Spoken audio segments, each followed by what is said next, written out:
Thank you. Did anybody else keep a journal or diary in their teenage years? Be honest. Okay. I did. And because I like to keep myself humble, I've kept them so I can go back and see what was in them. But, a diary, a journal, those are things that you record your hopes and your dreams in, right? And if you're me, your complaints. Because as a teenager, where else are you going to go to assuage your angst? You put those down on paper, right? So I keep them. Every once in a while, I go back and I look for trends. So it's interesting to me. And one through line in all my complaints, my various complaints about my family and school and the injustices of the world, was I wanted a teacher. It was one thing I really, really wanted. I talked about it a lot. I want a teacher. And it might seem like a really specific and odd complaint to have as like a 13, 14-year-old kid. But I know exactly the origin story for this. In 1999, The Phantom Menace premiered. Star Wars, Episode 1.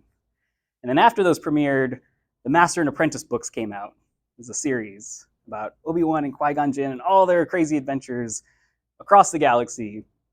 So what I wanted is I wanted a teacher to take me under their wing and teach me how to use the Force, obviously. So really what I wanted. And at 37 years old, I still want someone to teach me to use the Force. But I also recognize that while I didn't have one teacher that took me under his wing or her wing and led me through life, teaching me everything I needed to know, I did have a lot of teachers along the way. One that comes to mind right away is my 5th grade tutor. She was from Stetson University, right down the road from Gulfport. I was at Gulfport Elementary. And I don't remember her name, but I do remember her fantastically frizzy red hair and how patient and attentive she was working with me, because at that time I had been diagnosed with dyslexia and a learning disability.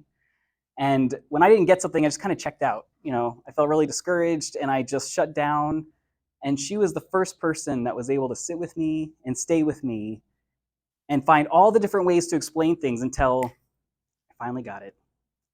So I went from being a student with a learning disability, really struggling, to a straight A and honor roll student through middle school, high school, and college. That was one of my first mentorship experiences.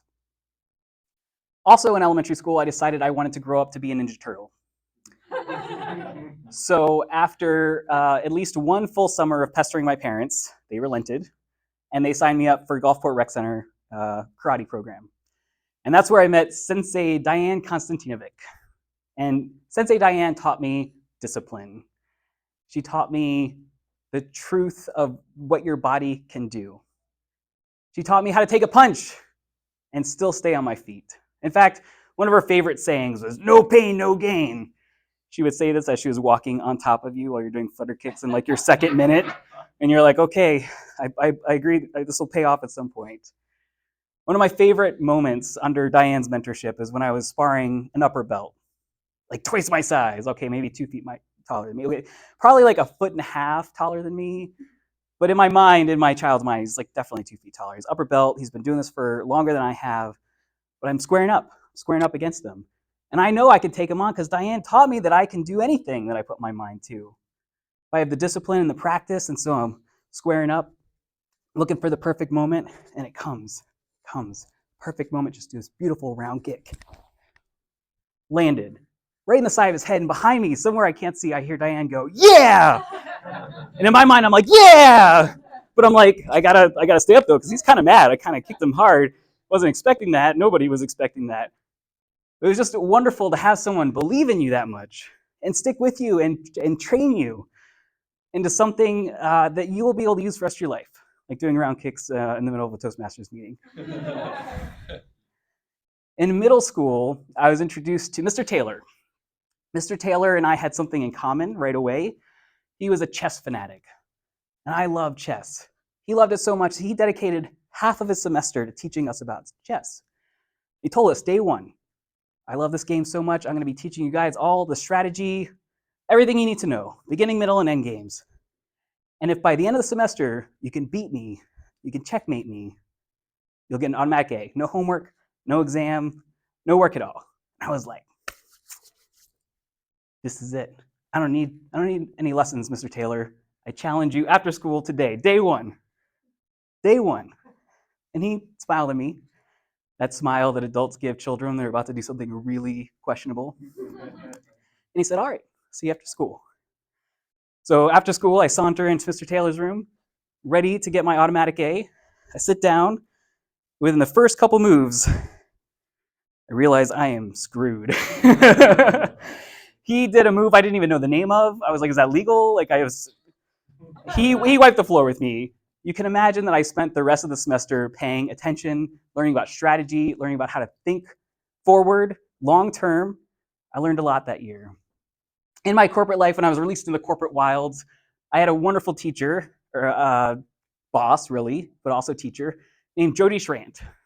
Jody was great because he protected me in a way where I could make a bunch of mistakes and he would take all the heat for me and keep letting me make mistakes and fail. He gave me a little sidebar from time to time. He's the guy that taught me to take a walk when I was starting to boil over a little bit, because I used to be a little wound tight.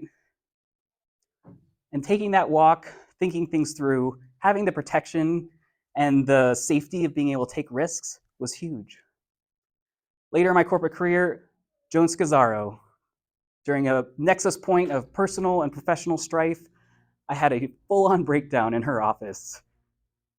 She closed the blind, she sat me down, she talked me through it. She's the one who taught me that when you're the kind of person that can see the big picture, when you can see what's going on, what the injustice is, sometimes that means you get to be the bigger person. Sometimes that means that you are the bigger person every single time, and it's just better and easier that way. Finally, someone once told me that if somebody evokes some sort of emotion in you, they, in that moment, become your teacher.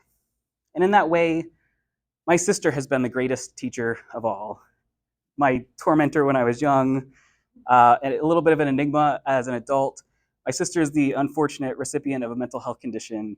And through my journey working with her and having those emotions evoked, I have learned so much about trying to see from a perspective that I cannot possibly personally experience, but still trying and making that effort.